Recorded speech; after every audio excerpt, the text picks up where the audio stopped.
bonsoir, bienvenue.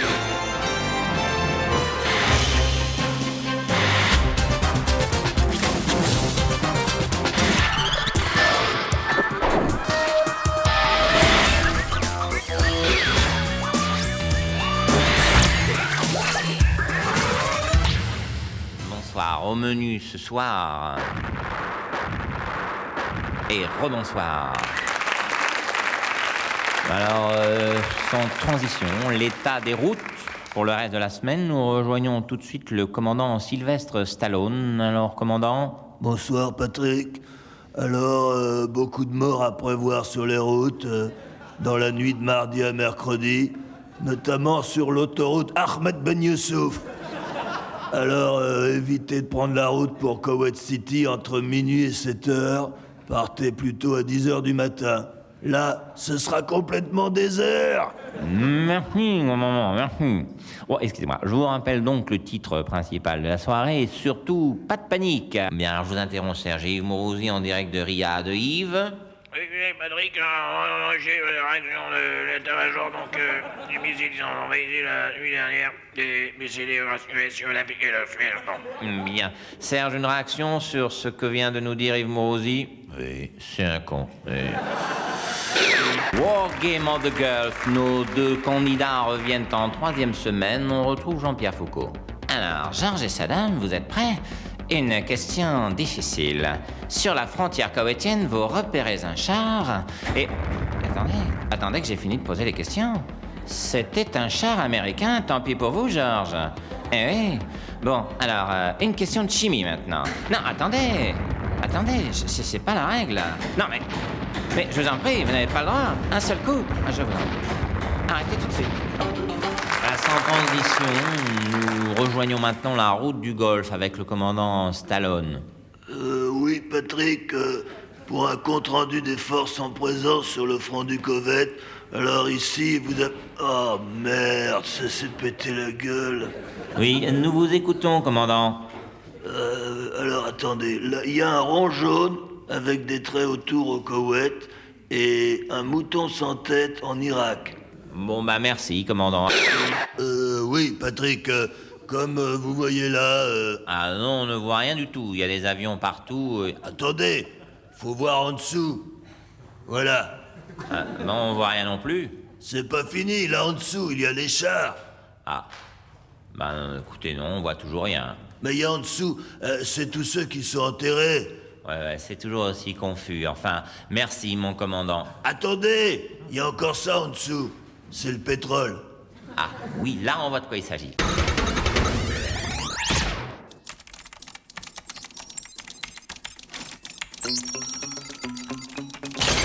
Hé, John, on a un problème. Regarde. Les milieux financiers consacrent donc une naissance de l'euro qui s'allume par un marché euphorique qui finalement consacre l'Europe comme nouveau leader économique mondial. Champion gagnant, bourse de Paris. Ça y est, ils l'ont fait leur monnaie à la con. Ouais, ils font l'Europe, ils font une monnaie, ils font chier. Ouais, ils ont plus besoin de nous, ces cons-là. Bill? Oui? Amène ton cul, vite fait. Oui? Bill, je vais être franc. Voilà, va falloir que tu bosses un peu. Mais je sais rien faire de spécial, Ouais, on sait, sinon tu serais pas président. Non, tu vas faire un truc pas compliqué. Tu vas faire la guerre à l'Europe. Quoi? Enfin, pas la guerre à l'Europe, la guerre dans l'Europe. Ouais, bon, tu trouves un gros méchant et tu lui pètes la gueule. Voilà, c'est assez urgent. Mais c'est pas possible. Tu vois, Bill, j'aime pas quand tu dis c'est pas possible. Nous, on t'a donné un travail de président, tout ce qu'il y a de bien. Avec avion privé, golf, jogging, stagiaire. Mais il y a pas de méchants en Europe. Il y a bien la Serbie. C'est Milosevic, le président. Je crois qu'il est méchant. La Serbie? C'est assez compliqué. C'est la Yougoslavie, les Balkans, ce sont des ethnies différentes, des découpages subtils et fragiles qui... Ouais, ça ira. Tu connais un peu en histoire, toi? J'ai vu le soldat Ryan. Bon, Bill, tu prends le temps et tu pètes la gueule à Momosevic.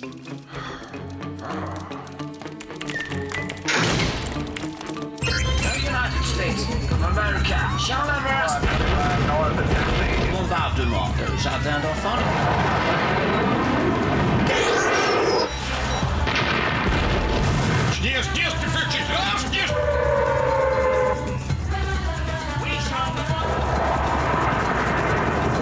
Je tuerai plus jamais face aux vacances. Voilà, quel bordel!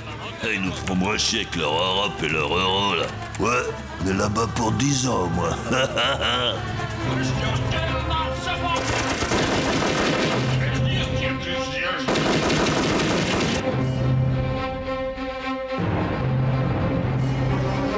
Les 3000 morts en Serbie ne sont pas graves.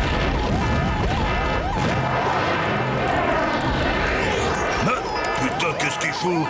Bill, ramène ton cul! Alors, T'es sûr que ça va pas tout péter partout? Parce que c'est des clients, quand même! ben, c'est-à-dire, on a fait vite, alors c'est un peu de l'impro.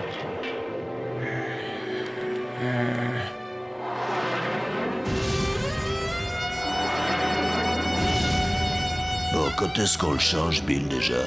Dans un an. Bah, faudrait être plus psychologue, hein, pour choisir le prochain. Ouais. Tu connais un peu en psychologie, toi? Bah, j'ai vu le soldat Ryan.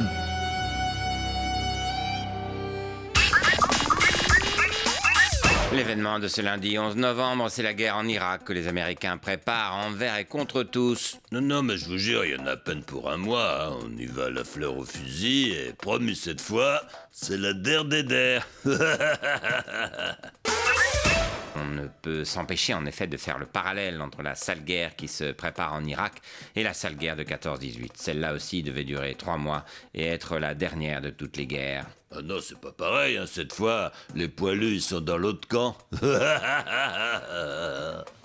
Papa, c'est quoi cette bouteille de lait? Papa, c'est quoi cette bouteille de lait? Papa, pourquoi on va faire la guerre à l'Irak? Alors, on va faire la guerre en Irak parce qu'on a besoin de leur pétrole, pour faire oublier que l'économie va mal chez nous, parce que depuis le 11 septembre, on a le droit de taper sur qui on veut, parce que ça nous permet d'augmenter les budgets militaires et de terroriser le monde entier pour qu'ils ferment tous leur gueule. Voilà. Les produits guerriers sont nos amis pour la vie. Bon, pour la guerre, on a bien compris, mais par contre, on sait toujours pas ce que c'est que cette bouteille de lait.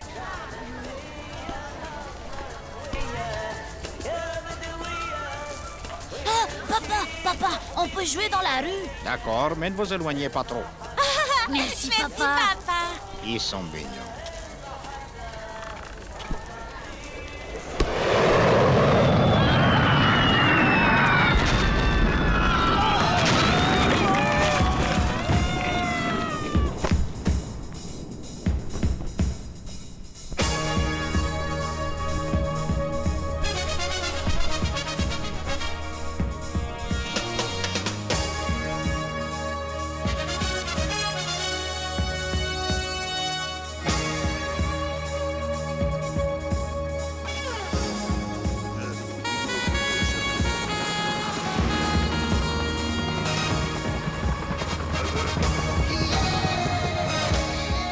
US Power. Pour prendre un marché, ils sont prêts à tout. Là, on est booké jusqu'en 2005. Faut qu'on reconstruise l'Irak, l'Afghanistan et le World Trade Center. Voilà, je suis donc avec le général Sylvestre. Général, vous commandez les troupes en Irak. La situation est tendue. On parle d'insurrection à Bassora, Fallujah, Najaf, Nasiriyah, Kerbala. T'emmerdes pas, tu peux dire partout. Hein. Oui, en fait, c'est le chaos partout, quoi. Non, ne caricaturez pas la situation. Notre position est délicate, c'est vrai, mais elle est due à la complexité de la population irakienne. C'est vrai que les susceptibilités, les ethnies, les religions, le poids de l'histoire empêchent une solution radicale et rapide. Ne caricaturez pas, ce n'est pas aussi simple que ça. Il faut savoir qu'il y a 3 ethnies principales chez les Bougnouls. Les barbus, les moustaches et les femmes. Pardon? Je vous demande une seconde d'attention, c'est assez complexe. Je pense, oui. Ces 3 ethnies sont divisées en 4 sous-groupes. Les Sinusites, les Sistites, les Gourdes et les Peshmerga. Sunnites, chiites, kurdes, peshmerga, oui. Ne caricaturez pas. Toute la région est morcelée. Il y a des Sistites jusqu'en Iran et des Gourdes Sinusites dans la région des Kirikouk qui sont pas d'accord avec des Arabes Sinusites aussi, mais qui vivent près d'une Syrie, le tout entouré de chiottes turcs. Des chiites kurdes, donc. Ne caricaturez pas. Oui, mais là, je comprends rien. Ouais, bah, fallait y aller sur le terrain. Hein. Pourquoi vous y êtes allé, vous, sur le terrain? Non, mais je passe toutes mes vacances au Mexique, alors question moustache, je connais un rayon. Non, on ne caricature toujours pas, donc. Sûrement pas. La situation est trop délicate et complexe, voire explosive. Il fallait donc prendre toutes les précautions nécessaires pour éviter un bain de sang. Et vous avez fait comment? On a tiré dans le tas. Pas mal, et? Après, on laisse les familles enterrer les Maccabées, et selon la façon qu'ils les enterrent, on reconnaît si c'est une cystite ou une sinusite. Oui. Géopolitiquement parlant, c'est imparable. C'est mon métier, je suis expert quand même. Et puis surtout, j'ai une bonne connaissance du terrain. J'ai connu l'Afghanistan il y a 20 ans. Ah oui? Ouais, avec ma femme, on avait fait Porto-Lisbonne en sac à dos. Ça explique vos succès en Irak, oui. On ne caricaturons pas. En Irak, nous connaissons aussi quelques difficultés. J'imagine, oui. Mesdames et messieurs, mes chers amis, je suis heureux, très heureux d'inaugurer ce nouvel hôpital que les États-Unis et le nouveau gouvernement irakien ont construit main dans la main. Aujourd'hui, c'est le symbole de l'amitié retrouvée entre nos peuples. Cela n'a pas toujours été facile. Il y a eu quelques incompréhensions au départ, mais preuve est faite que le peuple irakien et le peuple américain peuvent travailler en bonne intelligence en se faisant confiance. L'Irak est un peuple ami. Les Irakiens sont nos amis. Je donne maintenant la parole au ministre de la Santé irakienne, mon ami, mon frère.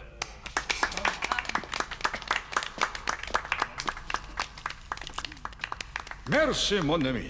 Nous avons œuvré ensemble avec pour seul but la liberté, l'amitié et la confiance retrouvée de notre pays dans l'avenir.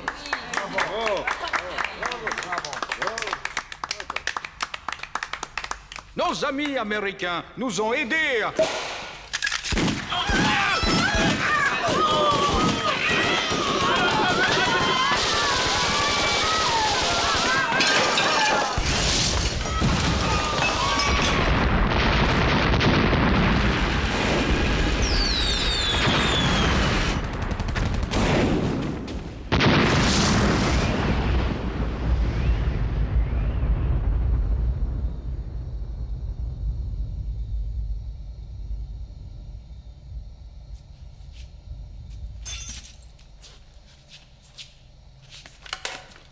Désolé, il est parti tout seul. Ouais, pareil.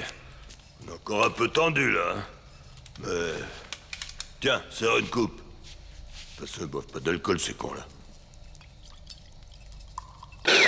Monsieur le 1506, le Ouais. jet 315, D'accord. ce sera à 212. Bien. Bob. Bon, c'est bon, hein, on a les chiffres. Ok.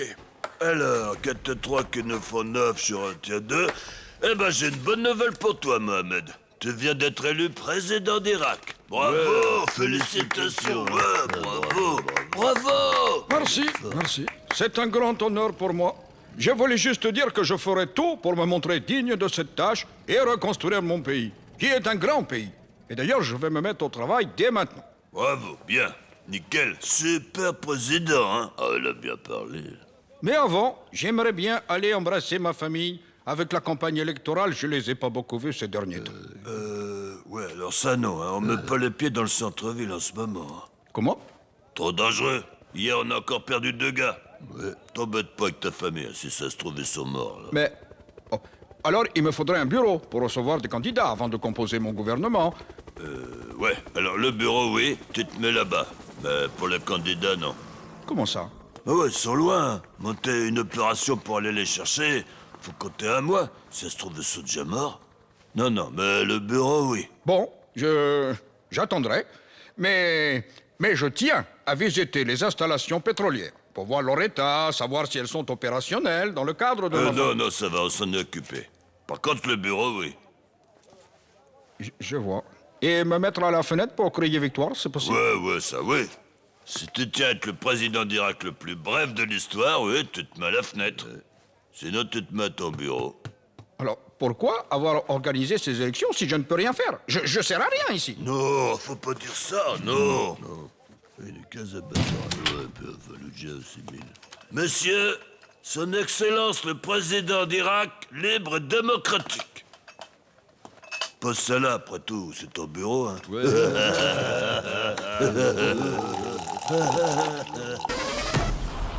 On commence par cet essai nucléaire en Corée du Nord, un essai unanimement condamné par la communauté internationale.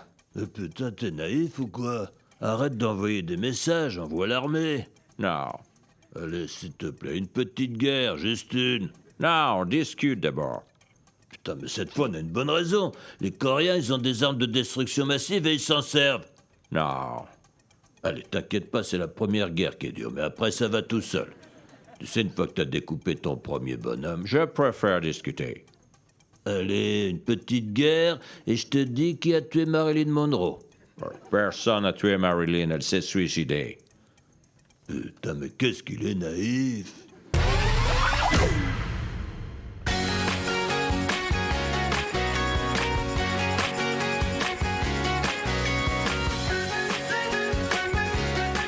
Bonjour et bienvenue dans un nouvel épisode de Ma Maison est la plus originale. Comme chaque semaine, notre jury va devoir faire un choix et comme toujours, cela va être très difficile tant les propriétaires ont des bâtisses très étonnantes à montrer. Stupéfiant! Je n'ai jamais vu ça!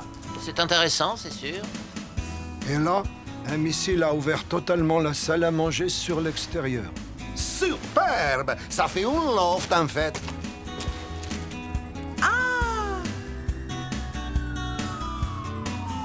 On peut voir la chambre? Non, on dort tous dans la salle de bain. Les chambres, ils ont été rasées par un obus. Ma maison est la plus originale de Gaza.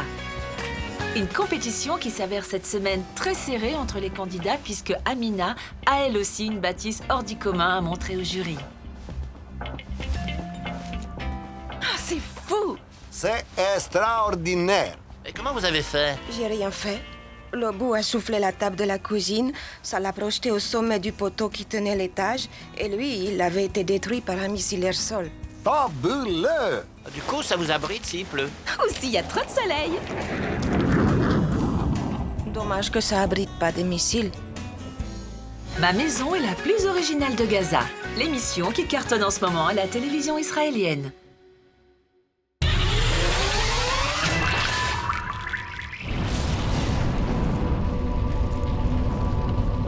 Le studio qui a produit Marvel's Avengers, Iron Man, Captain America, Thor, présente Les Gardiens de la Galaxie. Je n'étais encore qu'un enfant quand j'ai pris la décision de devenir un homme important. Mais j'ignorais ce que me réservait l'avenir. Nos mondes affrontent une menace imparable. Je peux plus envoyer de troupes au sol, mec. Je suis désolé. Êtes-vous en train de me dire que le sort de la planète, le sort de 7 milliards d'êtres humains, repose entre les mains d'un psychopathe, d'un vieil illuminé et d'un cochon?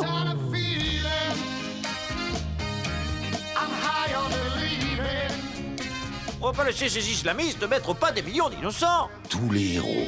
Et pourquoi nous? Parce que je sens que c'est notre chance. Viennent de quelque part. Et puis, surtout en France, on n'y arrive pas. Alors la guerre, c'est notre seul moyen de pas trop passer pour des nullards. Et de toute façon, personne d'autre ne veut y aller, alors... Laurent Fabius, Manuel Valls, un cochon. J'ai un plan. Toi, tu as un plan? Oui, j'ai un plan. Et depuis quand tes plans fonctionnent? Enfin, une moitié de plan. Une moitié? En fait, environ 12% d'un plan. Les Gardiens de la Galaxie. De toute façon, on n'a que... Nous avons très peu d'images en provenance du conflit au Mali. Seule l'arrivée des soldats français a été filmée. On vous montre ces courageux combattants français débarquant à Bamako.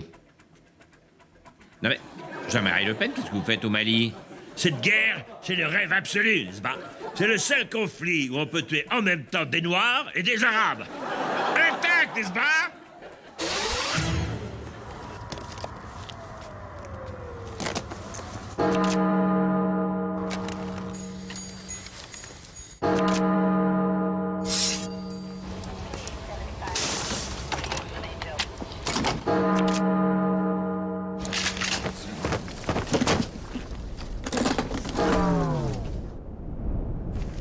Quoi? C'est tout ce qu'on a reçu? Ouais. À la guerre, l'important c'est pas les armes, c'est ce que vous en faites. C'est bon, on se rend!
L'armée, un métier, bien plus qu'un métier. Une pension. Au mieux. Allez, ciao, bonsoir.